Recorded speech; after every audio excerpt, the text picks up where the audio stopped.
The hangar bay of the Valiant Dawn hummed with the low drone of recycled air and distant engine tests. Lieutenant Arya Corrin sat cross-legged on the cold metal floor, her combat armor spread out before her like the dissected remains of some technological beast. Plasma scoring had eaten through 3 layers of the chest plate during the last ground operation, and the servo motors in the left arm were grinding like they'd been filled with sand. She'd already been at it for 2 hours, her fingers stained with lubricant and her brow furrowed in concentration. The repair manual hologram flickered beside her, displaying schematics that she barely needed anymore. Arya had fixed this armor so many times she could probably do it blindfolded. Lieutenant Corrin. The voice was high-pitched and excited. Arya didn't need to look up to know who it was. "Hello, Rick," she said, not pausing in her work as she carefully extracted a damaged circuit board from the armor's neural interface port. The Kravith cub bounded into view, all 4 limbs moving with that peculiar gait that made his species such effective hunters. Rek was barely 3 solar cycles old, still covered in the downy fur that would eventually darken into the midnight blue of adult Kravith. His golden eyes were enormous with curiosity, and his tail, tipped with the venomous barb that made his kind so feared across 12 sectors, swished back and forth with barely contained excitement. "What are you doing?" "Can I help?" "Is that the inside?" "Why is it smoking? Can I touch it?" Arya suppressed a smile. The Kravith were apex predators. They're adults capable of tearing through bulkheads with their bare claws. Their cubs, however, were possibly the most curious creatures in the known galaxy. "I'm repairing my armor," she explained patiently, setting the damaged circuit board aside. "It got hurt protecting me during the last mission." "And no, you shouldn't touch that, it's still hot." Rek's ears perked up, the small horns just beginning to bud on his head catching the harsh hangar lights. "Protecting you? Like how my sire protects the pack." "Exactly like that." The cub crept closer, his nose twitching as he investigated the scattered components. Arya had learned during her 6 months aboard the Valiant Dawn that Kravith cubs experience the world primarily through scent and touch. Telling them not to investigate something was like telling a human not to breathe. "If you want to help," Arya said, making a decision she might regret, "you can hand me tools when I ask for them, but you have to be very careful and listen to exactly what I say."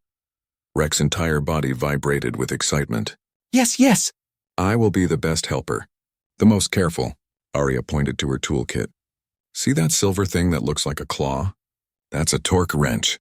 Can you bring it to me?"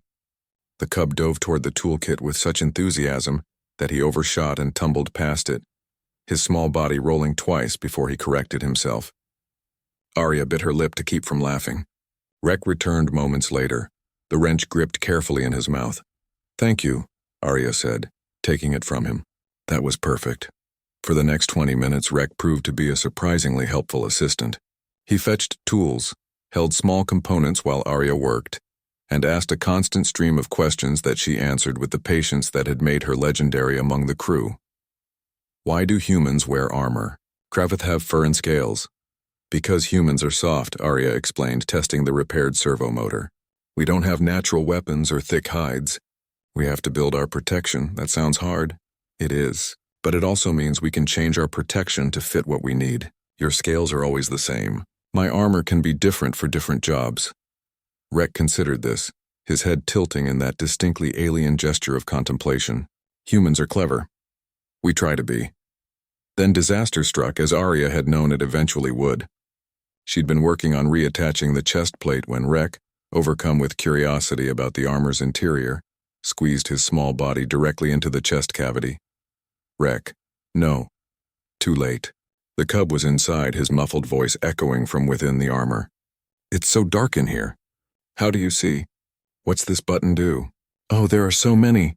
A series of beeps erupted from the armor. The heads-up display flickered to life. The medical diagnostic system started running. Somewhere deep in the suit's systems, the emergency beacon activated. Rek stopped touching things. Arya tried to reach in to extract him, but the cub had somehow wedged himself into a space that should have been physically impossible for something his size to fit into. "How did you even—" "I'm stuck," came the small, suddenly worried voice. Arya took a deep breath, calling on every reserve of patience she possessed. "Okay, it's okay. Don't panic. Can you feel a smooth panel on your right?" "My right or your right?" You're right. Scraping sounds emerged from within the armor. I think so. It's smooth and cold. Good, push it gently. Not hard, gently, a click.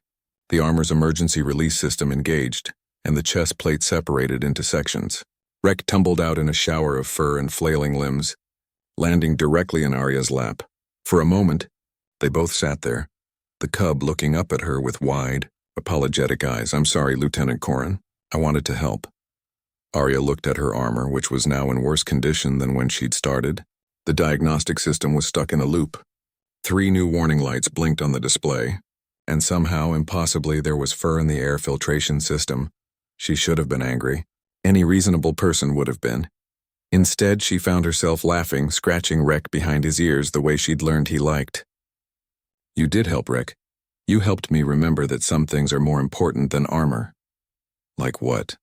Like teaching curious cubs that sometimes the best way to help is to just keep someone company.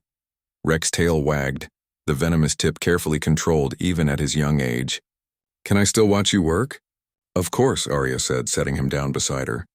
But this time, paws off the equipment. As she returned to her repairs, Rek settled beside her, content now to simply observe. And if it took her 3 more hours to finish a job that should have taken 1, well, that was fine. Some repairs, Arya had learned, weren't about fixing machines. They were about building bridges between species, one curious cub at a time. The Kravith would grow up to be the most feared predators in the sector. But they'd also grow up knowing that humans were patient, kind, and willing to teach. That was worth more than any armor.